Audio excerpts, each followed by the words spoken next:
jumpa kembali dan salam sehat anak-anakku yang terkasih, peserta siap menyambut komuni pertama Paroki Santo Antonius Padua. Mari sebelum melanjutkan perjumpaan kita ini, pada pertemuan yang keempat kita awali dengan lagu pujian sebagai doa pembukaan.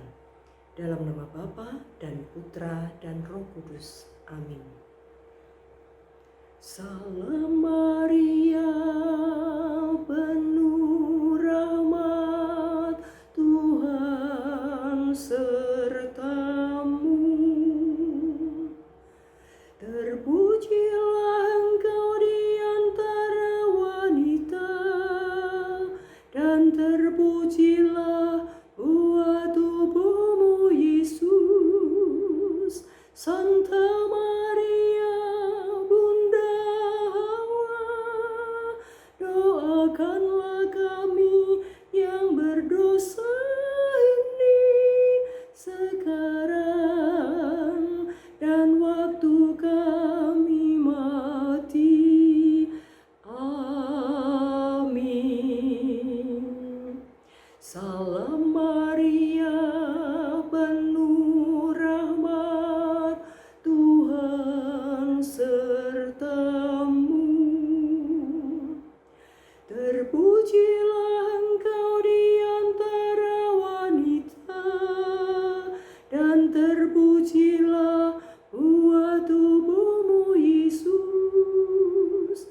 Santa Maria, Bunda Allah, doakanlah kami yang berdosa ini sekarang dan waktu kami mati. Amin. Kemuliaan kepada Bapa dan Putra dan Roh Kudus seperti pada permulaan, sekarang, selalu, dan sepanjang segala abad. Amin. Dalam nama Bapa dan Putra dan Roh Kudus. Amin.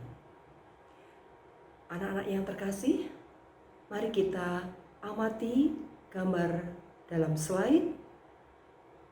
Aku sungguh anak Allah merupakan tema kita pada pertemuan keempat ini. Aku sungguh anak Allah. Tujuan dari kesemuanya pada pertemuan keempat ini, yang pertama, anak-anak diajak untuk mensyukuri rahmat pembaptisan yang telah diterimanya sebagai anak-anak Allah. Anak sungguh hidup sebagai manusia baru.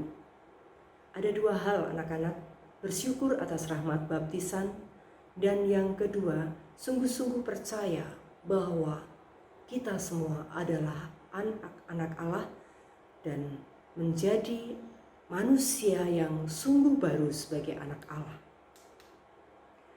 Maka setelah kita tadi memuji memuliakan Bunda Maria dengan doa Salam Maria, kita sungguh-sungguh semakin yakin dan percaya bahwa Bunda Gereja ini juga dipakai sebagai alat Tuhan menjadi Bunda Gereja yang telah melahirkan Yesus, yang telah berkenan turun ke dunia ini sebagai manusia 100% sekaligus Allah 100%.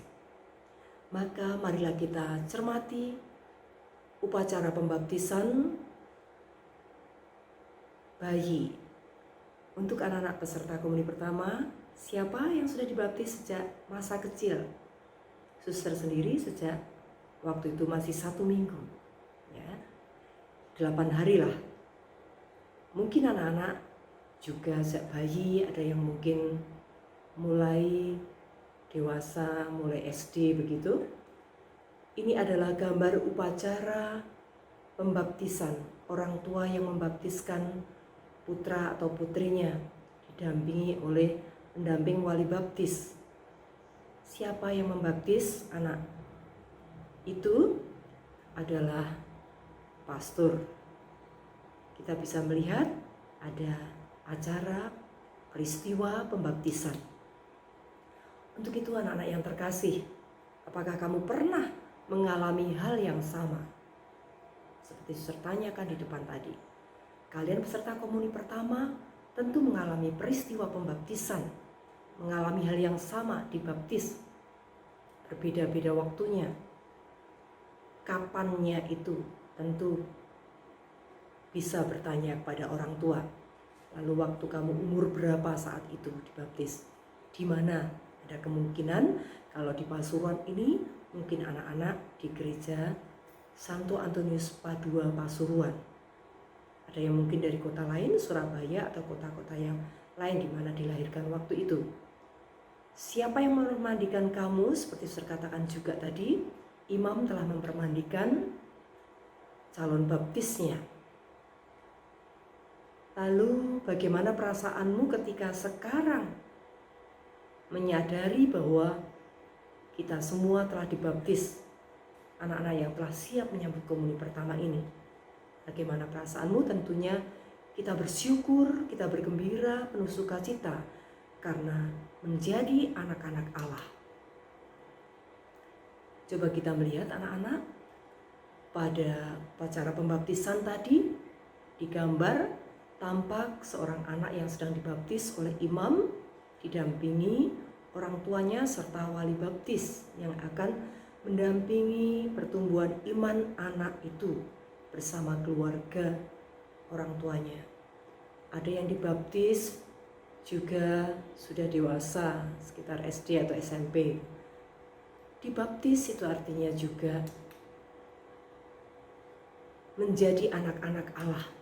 Untuk itu anak-anak yang terkasih, selain ada gambar upacara pembaptisan waktu bayi maupun sudah agak dewasa, juga kita peserta komuni siap untuk menyambut komuni tubuh dan darah Yesus. Maka semua harus sudah dibereskan hati kita dan juga keteladanan dari nama baptis untuk kita. Jadi kita bisa meneladan nama Santo Santa yang kita kenakan. Dibaptis itu berarti Roh Kudus itu dicurahkan untuk kita agar memperoleh hidup yang baru. Kehidupan yang baru itulah yang hendak kita pelajari, kita gali dalam setiap kehidupan dan perjalanan hidup kita saat ini. Mengapa anak-anak dipersiapkan dalam komuni pertama ini? Mari kita mensyukuri rahmat pembaptisan. Anak-anak yang terkasih, kita mesti bersyukur bahwa kita semua sudah dipermandikan. Tentunya syarat peserta komuni pertama harus sudah dibaptis. Menerima pembaptisan bukanlah hak atau jasa kita, melainkan semata-mata merupakan rahmat atau anugerah Allah. Sabda Tuhan Yesus, "Tidak ada seorang pun yang dapat datang kepadaku jikalau ia tidak ditarik oleh Bapa yang mengutus aku, dan ia akan kubangkitkan pada akhir zaman." Ayat tersebut ada dalam Injil Yohanes bab 6 ayat 44. Juga dalam Yohanes 15 ayat 16. Sabdanya berbunyi, "Bukan kamu yang memilih aku, tetapi akulah yang memilih kamu." Maka anak-anak, kita sadari, kita syukuri rahmat baptisan yang sudah kita terima. Buah-buah pembaptisan yang telah kita terima, yang pertama, kita dihapuskan dari semua dosa. Dengan menerima sakramen baptis, kita dihapuskan dari semua dosa. Berkat pembaptisan, semua dosa kita, baik dosa asal, dosa pribadi, maupun siksa dosa, diampuni oleh Tuhan. Ada dalam Katekismus Gereja Katolik nomor 1263. Juga yang kedua, dengan dibaptis kita diangkat menjadi anak Allah. Nah, berkat pembaptisan kita diangkat menjadi anak Allah sehingga kita berani berseru pada Tuhan, "Ya Aba, ya Bapa." Dalam Roma 8 ayat 15. Sebagai anak, kita juga menjadi ahli waris, artinya mendapat jaminan, menerima janji-janji Allah. Dan yang ketiga, buah pembaptisan diterima sebagai anggota gereja. Dengan dibaptis kita diterima sebagai anggota gereja. Maka sebagai anggota gereja kita berhak mendapatkan pelayanan rohani, menerima sakramen-sakramen, dikuatkan oleh sabda Allah, dan ditopang dengan bantuan rohani lainnya. Ini juga ada dalam Katekismus Gereja Katolik nomor 1269. Dan rahmat baptisan yang keempat, menerima meterai kekal. Dengan dibaptis itu kekal adanya, menjadi anak-anak Allah selamanya. Itu artinya dibaptis sepenuhnya kita menjadi milik Kristus dan mendapat perlindungan ilahi secara khusus. Semua tertulis dalam Katekismus Gereja Katolik nomor 1121. Anak-anak yang terkasih, kita boleh berbangga mendapat berkat khusus untuk mengikuti Tuhan. Mari kita buka kitab suci Kolose bab 3 ayat 5 sampai dengan 15. Kita buka masing-masing kitab suci kita akan membacanya bersama-sama. Kolose bab 3 ayat 5 sampai dengan 15. Karena itu matikanlah dalam dirimu segala sesuatu yang duniawi, yaitu percabulan, kenajisan, hawa nafsu, nafsu jahat, dan juga keserakahan yang sama dengan penyembahan berhala. Semuanya itu mendatangkan murka Allah. Dahulu kamu juga melakukan hal-hal itu ketika kamu hidup di dalamnya. Tetapi sekarang, buanglah semuanya ini, yaitu marah, geram, kejahatan, fitnah, dan kata-kata kotor yang keluar dari mulutmu. Jangan lagi kamu mendustai, karena kamu telah menanggalkan manusia lama serta kelakuannya, dan telah mengenakan manusia baru yang terus-menerus diperbaharui untuk memperoleh pengetahuan yang benar menurut gambar Khaliknya. Dalam hal ini tiada lagi orang Yunani atau orang Yahudi, orang bersunat atau orang tak bersunat, orang barbar atau orang skit, budak atau orang merdeka, tetapi Kristus adalah semua dan di dalam segala sesuatu. Karena itu, sebagai orang-orang pilihan Allah yang dikuduskan dan dikasihinya, kenakanlah belas kasihan, kemurahan, kerendahan hati, kelemah lembutan, dan kesabaran. Sabarlah kamu seorang terhadap yang lain, dan ampunilah seorang akan yang lain. Apabila yang seorang menaruh dendam terhadap yang lain, sama seperti Tuhan telah mengampuni kamu, kamu perbuat jugalah demikian. Dan di atas semuanya itu, kenakanlah kasih sebagai pengikat yang mempersatukan dan menyempurnakan. Hendaklah damai sejahtera Kristus memerintah dalam hatimu, karena untuk itulah kamu telah dipanggil menjadi satu tubuh, dan bersyukurlah. Demikianlah sabda Tuhan. Terpujilah Kristus. Anak-anak yang terkasih, baru saja kita mendengarkan firman Tuhan. Kita diajak menjadi manusia yang baru, agar kita layak menerima tamu agung pada perayaan komuni yang pertama nanti. Anak-anak bisa menerapkan berkat pembaptisan yang telah Suster sampaikan di depan tadi. Kita telah diangkat menjadi putra-putri Allah. Karena itu kita harus hidup sebagai manusia baru, seperti yang dinasihatkan oleh Rasul Paulus dalam suratnya kepada umat di Kolose yang sudah kita dengarkan tadi. Coba anak-anak bisa menjawab beberapa pertanyaan. Sebutkan perbuatan-perbuatan yang menggambarkan manusia lama dan manusia baru. Apa sih maksudnya manusia lama?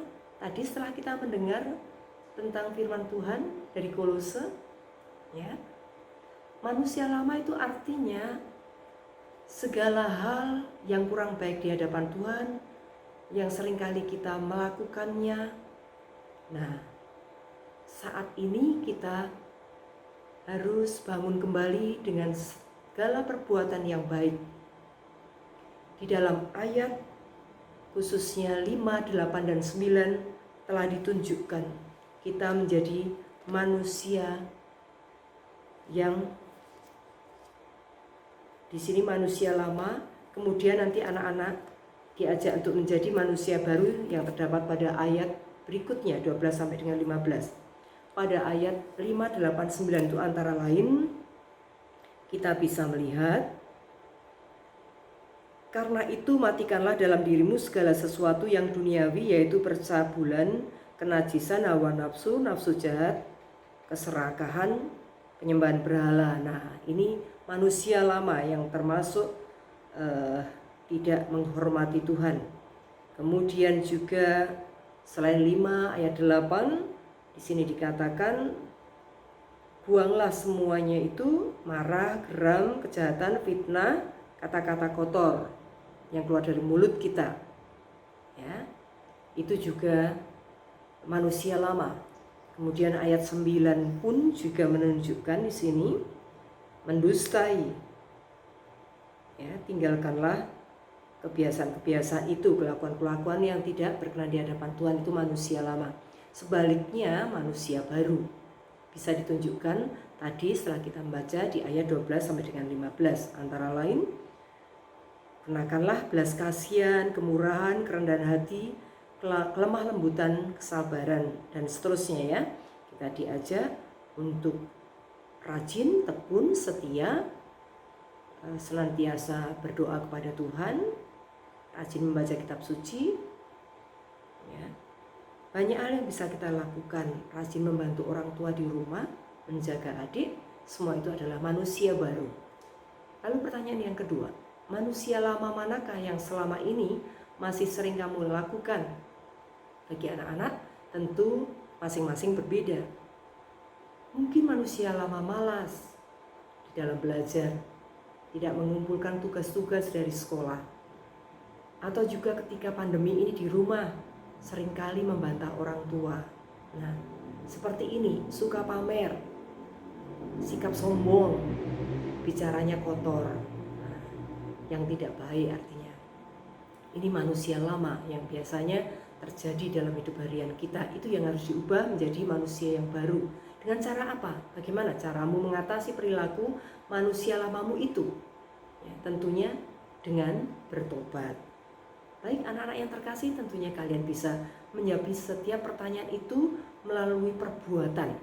Yang nanti tentunya anak-anak bisa mencatat di buku kerja kalian, supaya pada waktunya nanti suster akan melihat, nanti ditunjukkan orang tua kalian, minta paraf, tolong tulis kembali di buku catatanmu dan tunjukkan pada orang tuamu agar memberi paraf pada pekerjaanmu itu. Soalnya mudah, tuliskan niat-niat konkretmu untuk menjadi manusia baru. Nah, itu saja. Maka marilah anak-anak yang terkasih, semoga doa-doa yang sudah diajarkan, juga devosi pada Bunda Maria dalam doa rosario, aturan-aturan gereja, 10 perintah Allah, 5 perintah gereja, dan saat ini kita diajak bersama selain mempunyai pedoman sebagai orang Katolik dalam aturan-aturan yang disampaikan oleh gereja, kita juga percaya bahwa Yesus sungguh-sungguh anak Allah. Kalau kita pengikut Yesus, kita dibaptis, kita sungguh-sungguh juga menjadi anak-anak Allah. Maka sebagai ungkapan syukur sebagai anak-anak Allah, kita mau katakan, ku mau cinta Yesus selamanya. Mari kita mengakhiri doa kita dengan membuat tanda salib, lalu kita nyanyikan lagu penutup ini sebagai doa sekaligus untuk menutup pertemuan kita yang keempat. Dalam nama Bapa dan Putra dan Roh Kudus. Amin. Ku mau cinta Yesus selamanya. Ku mau cinta Yesus selamanya. Meskipun badai silih berganti dalam hidupku, ku tetap cinta Yesus selamanya. Ya Aba,